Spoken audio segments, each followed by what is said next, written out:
தந்தை மகன் தூய ஆவியின் பெயராலே ஆமேன். இன்றைய தொகுப்பு பழைய ஏற்பாட்டின் சில தொகுப்புகள்.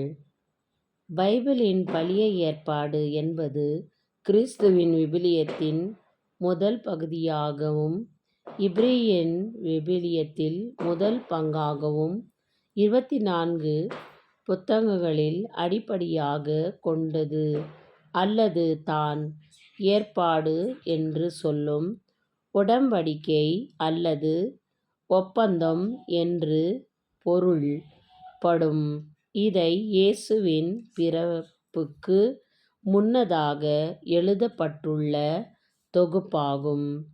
பழைய ஏற்பாடு முக்கிய தொகுப்புகள். வரலாற்று பின்பு இது கிறிஸ்துவின் விவிலியத்தின் முதல் பிரிவாகும். எண்ணிக்கை. யூதர்களின் இதில் 39 நூல்களுக்கு இருக்கின்றது என்பதாக கணிக்கின்றார்கள். ஆனால் சில சமயங்கள் 24 ஆகும் எண்ணப்படும் என்றார்கள். மொழியின் பண்டை.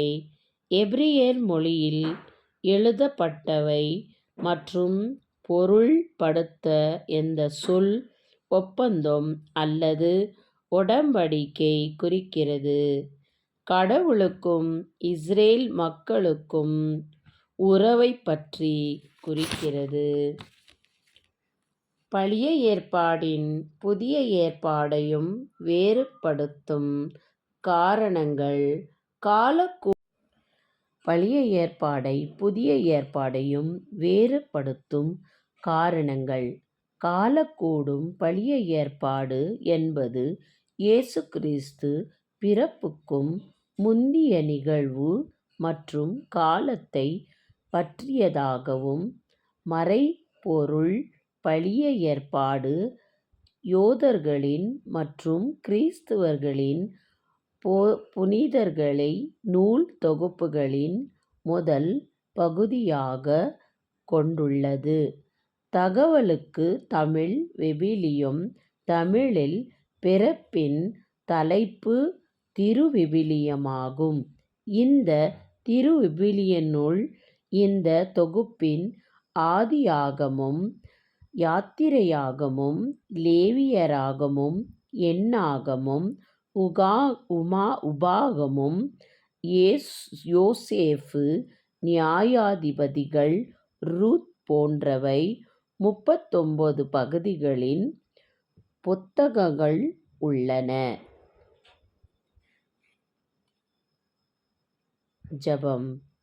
அன்பே உருவான இறைவா, இதோ இந்த வேளையில் உம்முடைய தூய்மையான வார்த்தைகளால் மக்களுக்கு அறிகுறியை சொல்ல கிருபை புரிந்த தேவனே, இதோ பழைய ஏற்பாடின் சில தொகுப்புகளை சொல்ல அனுமதி கொடுத்த என் கடவுளே, இதோ உன் புனித நாமத்தாலே அனைவரையும் ஆசீர்வதியும். இந்த வேளையில் இந்த ஜெபத்தை கேட்கிற அனைத்து மக்களுடைய இல்லத்தையும் உள்ளத்தையும் ஆசீர்வதியும். பரலோக தகப்பனே, உலகத்தில் இருக்கும் ஒவ்வொரு வீட்டிலும் ஒவ்வொருவரையும் தொடும் சுவாமி. ஏழை எளியோர்களையும் திக்கற்ற அனாதைகளையும் வாலிப பிள்ளைகளையும் குழந்தைகளையும் பெற்றோரையும் வயதானவர்களையும் நோயாலும் மனவேதனையாலும் கண்ணீரோடு கவலையோடு இருக்கிற அனைத்து மக்களையும் நீர் ஆசீர்வதியும். உன் வார்த்தைகளை கொண்டு அவர்கள் மேல் உன் பரிசுத்த நாமத்தை ஊற்றுமையா. இந்த வேளையில் ஒவ்வொரு மக்களுக்காக ஜெபிக்கிற இந்த ஜெபத்தை நீர் ஏறெடுத்தருளும்.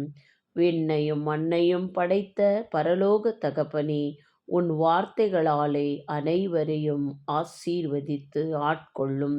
ஒவ்வொரு இல்லங்களில் சமாதானத்தை நிலைக்கச் செய்தருளும். ஒவ்வொரு உள்ளங்களில் சந்தோஷத்தை நீர் நிரப்பியருளும். பரலோக தகப்பனே, இதோ உன் வார்த்தைகள் அனைவர் உள்ளத்தில் ஒரு பரிசுத்த உயர்ந்த ஆசீர்வாதமாக விளங்கச் செய்தருளும். தகப்பனே, இந்த வேளையில் இதோ இந்த ஜெபத்தை உன் புனிதமான கரங்களில் ஒப்புக்கொடுக்க கிருபையும் அருளும் ஆசீரும் எங்களுக்கு வழங்குவீராக. ஆமேன்.